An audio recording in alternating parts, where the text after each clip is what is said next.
Good morning. My name is Ellen Niederman, and I am here with Stewart Hoover today. It is October 5th of 2016, and we are in the Loring Parsonage in historic Sudbury Center. Stewart, could you please tell us a little bit about yourself, your name, your age, where you were born, and where you currently live? Hi. Well, name is Stewart Hoover, and I have been in Sudbury for about 52 years, but I was not born anywhere near this area. I was born out west in Idaho, born in northern Idaho, but I really grew up in southern Idaho in a famous town of Blackfoot, Idaho, of all of 5,000 people. It's an agricultural town where everybody sort of knew everybody else. Children don't grow up like that anymore. It was an idyllic way to grow up. And I stayed there until through high school, and then I left to go to college and engineering school in New York. And I've never really returned except on occasion to visit relatives. But it was a lovely place to grow up. One of my best memories of growing up is that in the fall, we would all be let out of school and we would all be sent out to the fields and pick potatoes. And when we would pick potatoes, we were paid 6 cents a bag, and if you worked really hard, you could pick 100 bags and you'd make $6 that day for starting off at 7 o'clock in the morning and maybe getting home at 5 o'clock. And then when you got all your money back, your mother would take half of it and put it away in a savings account. But still, that was $3 a day. That was pretty good pay in those days. Let's do that.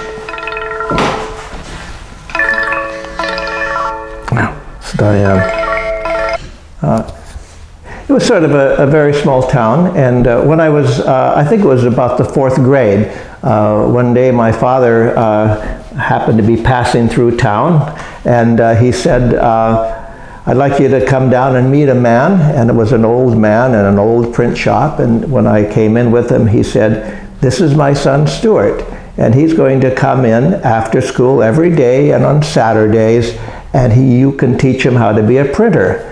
And if he does anything worthwhile, pay him.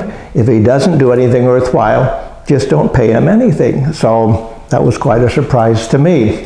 But I did it every day after school. I would go in and see Mr. McVicker, and I learned to be a printer, from setting type by hand to running impression presses to all the things a printer had to do. And eventually through high school, I moved on to a more advanced printing shop, running linotypes and more advanced presses, and working in the newspaper doing stereotypes, which means doing the casting of all of the comic strips and the like. And so that wasn't a bad way to grow up in Blackfoot, but it was a lovely way to grow up out in the country. Other interesting part I've told people before, when I was at about the 5th or 6th grade, a big box came from my father, and I guess he had decided it was time I grew up. I opened up the box, and there were 3 large guns.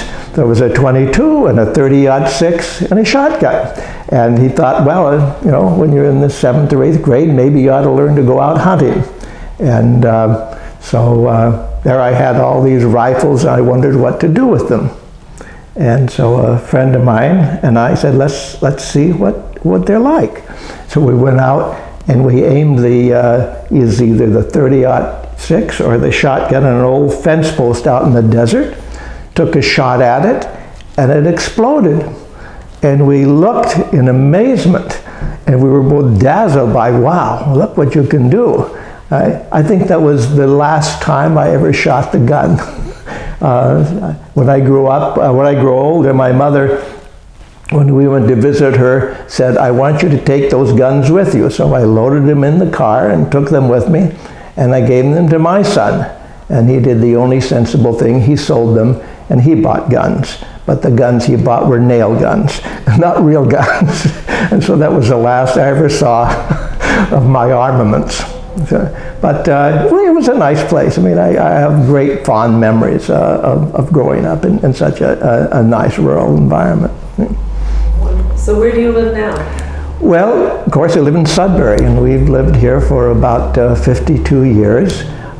We moved here in 1964, and my wife and I were married in 63, and when Mary Ellen and I spent our first year of marriage in Brookline, and in an apartment, and then we knew that we wanted to have a family, and we weren't going to live in the city, and so we looked at various communities, and many communities we thought we might like to move to. They were certainly well beyond our means.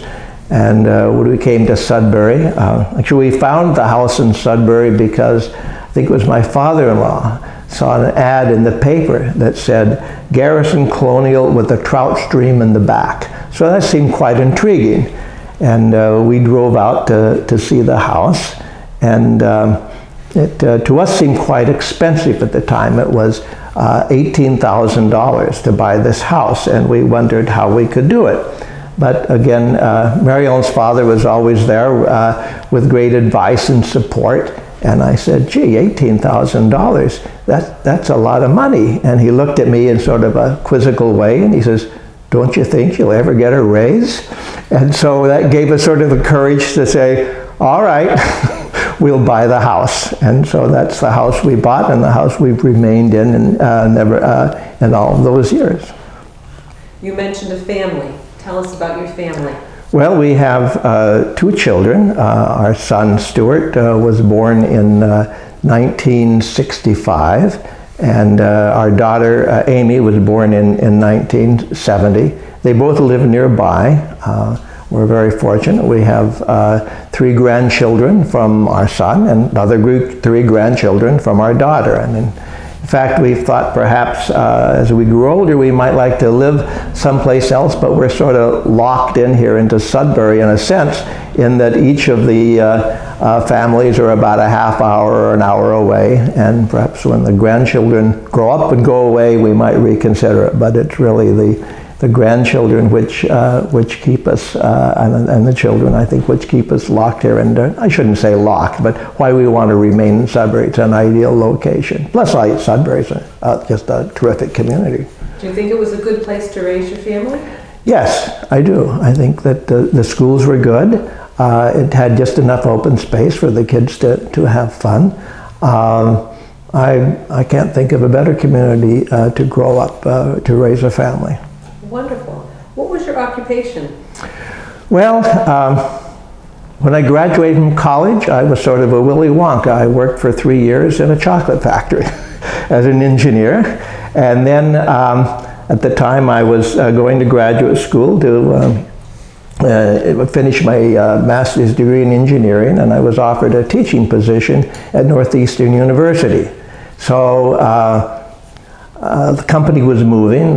They moved to Delaware, and we certainly weren't interested in moving to Delaware. We'd like to stay here in New England, so it was an opportunity. And so I said yes, I would take the job teaching at Northeastern. And so I taught at Northeastern, I don't know, about 3 or 4 or 5 years, and realized that there was not much of a future teaching at a university unless you went back and you got your PhD. So, of course, I sort of smiled and I said, it's kind of like I guess your union card. So I said, yeah, I'd better go back and do some research and get a PhD.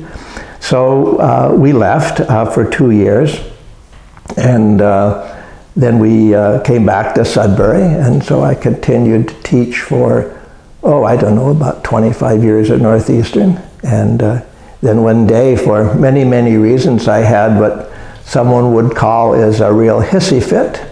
And I just said, I don't need this anymore, I'm leaving. So I walked away from a tenured professorship and took a job in a more reliable company called Digital Equipment. How could anything go wrong with a company like Digital Equipment? So that worked out for about 10 years, and then I found myself on the street without a job. And it was actually quite an opportunity.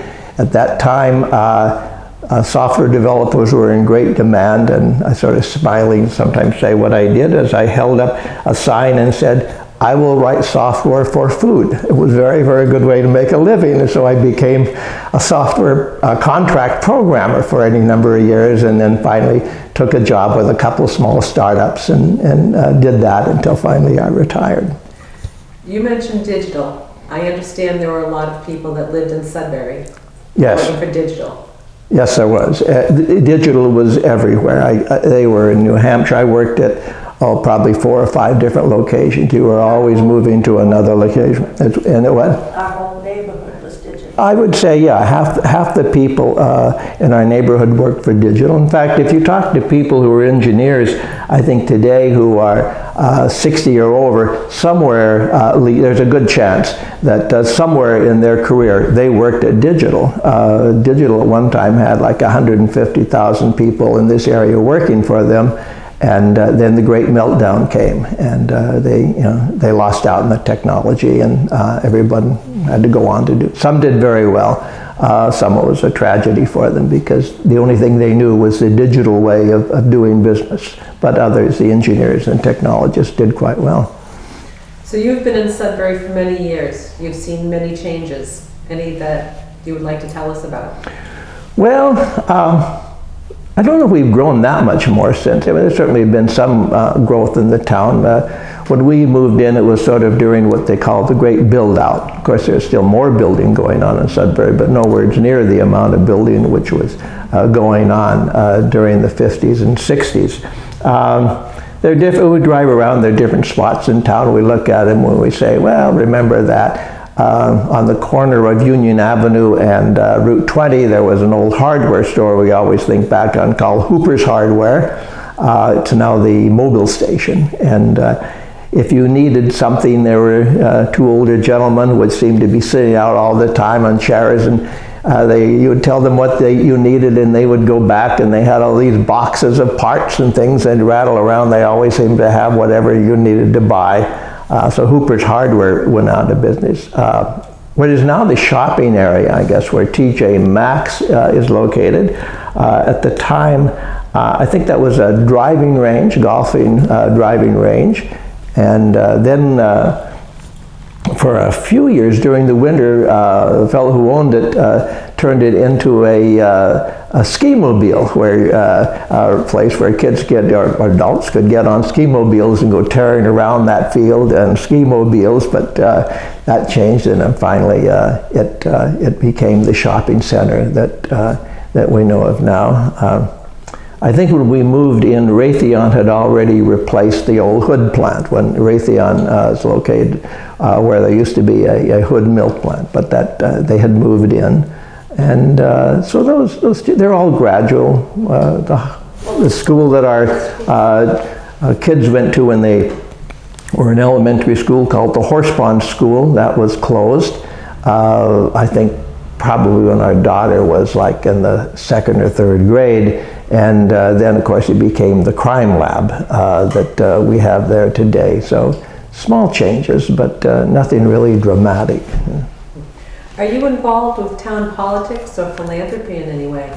I never really was too much involved during my time that I was working, commuting in and out of Boston and raising children. I just never got involved. I probably should have been, but I never did. I got involved in a couple committees here or there, but I was not heavily involved.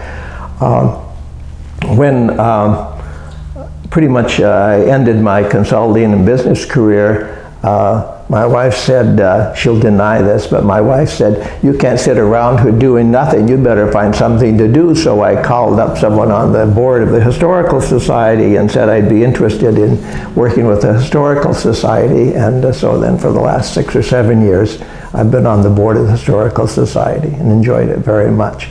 But I have not really been much in the way of politics or town committees, that sort of work. You do volunteer work, however. Yeah, I do a great deal of volunteer work. I don't drive for fish as much as I should, but I do drive for fish. I work for the food pantry. That's terrific. I love the food pantry. I love the people who come to the food pantry. There's always something interesting happening at the food pantry. And of course, I work for I'm on the board of the Sudbury Historical Society and various things. I'm on what they call the fix-it-up crew. If someone needs some little job done in their house, elderly persons, you get a call and they say, can you hang some curtains or fix a door or this or that? And I've done that mostly because when I retired, I decided, I didn't know anybody in town. We have not been terribly active in the church, and the kids are out of school, and that's how you meet people. So I didn't know anybody in town anymore. So it's been very good that way. I've met people again, and seem to be sort of brought back into the town, and meeting many people, and perhaps people might even know who I am again. Good. Would you like to explain why we are interviewing you today here at the Loring Parsonage? Well, the Loring Parsonage has been one of my favorite projects. When I started working at the Historical Society, or joined the board, I said, well, where are we ever going to have a place of our own? And there were some ideas like someday the town would give us town hall. I never believed that would happen.